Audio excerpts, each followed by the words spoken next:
Assalamualaikum warahmatullahi wabarakatuh. Perkenalkan, nama saya Nur Hayati, NIM 1802-1003. Saya dari kelas 5A.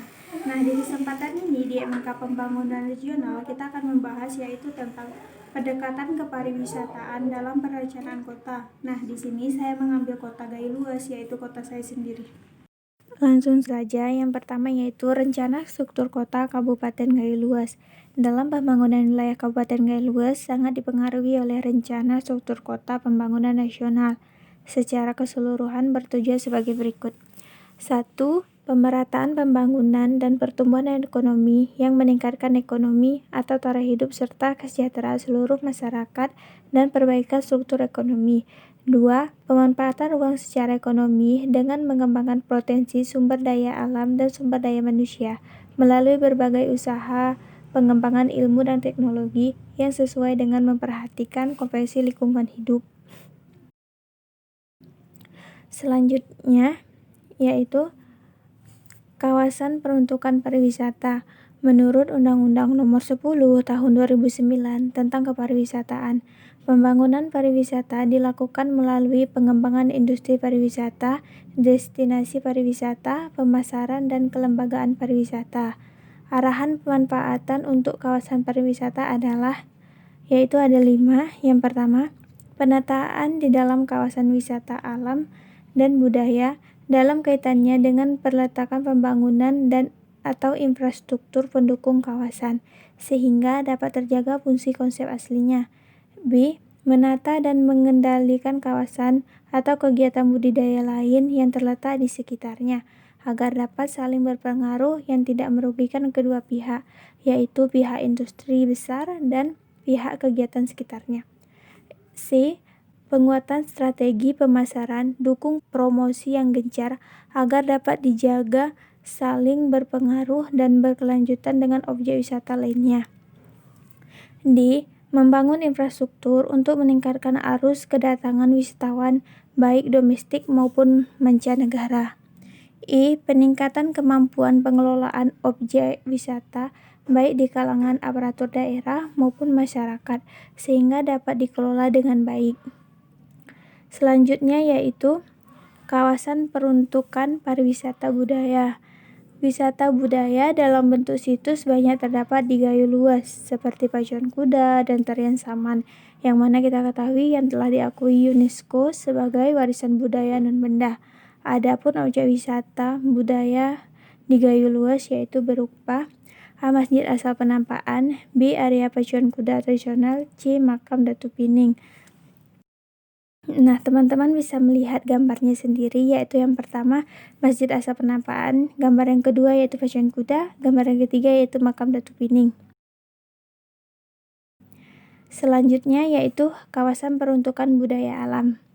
Gailuas adalah salah satu kabupaten yang berada di Provinsi Aceh. Letaknya yang diapit oleh pegunungan membuat kabupaten ini tidak memiliki wisata pantai.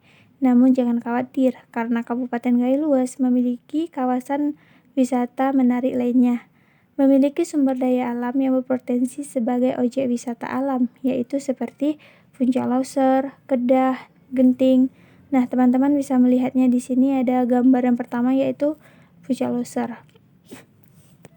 Puncak Loser ini merupakan salah satu mata pencaharian masyarakat yang ada di sekitarnya, yang mana di sini banyak turis yang datang atau wisatawan mancanegara yang datang yaitu untuk menjelajah di Puncak Loser. Nah, masyarakat di sana bisa memanfaatkan hal tersebut yaitu dengan menjadi mentor atau menjadi pengarah petunjuk arah jalan untuk bisa mengelilingi wisata Puncak Loser ini. Selanjutnya yaitu Kedah.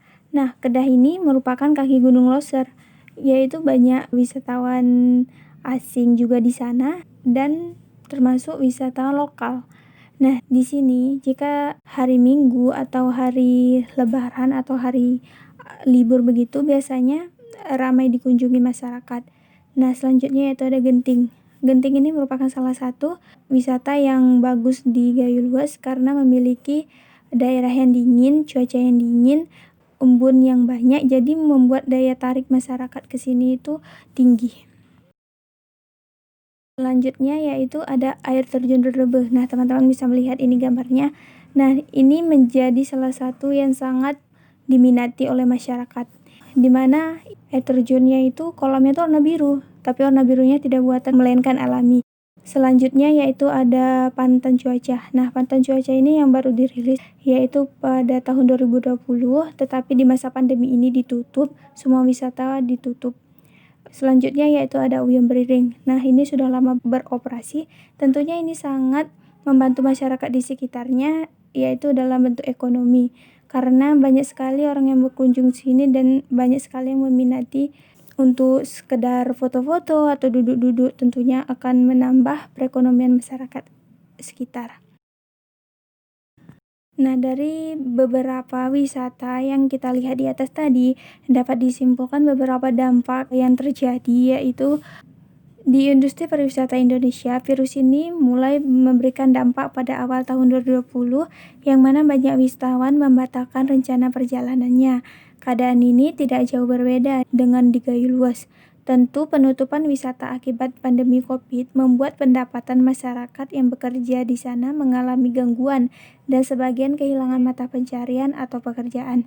Yaitu di Gayo Luas terjadi penutupan wisata, yang contohnya penutupan wisata Gayo Luas yaitu wisata Rerebe dan Genting.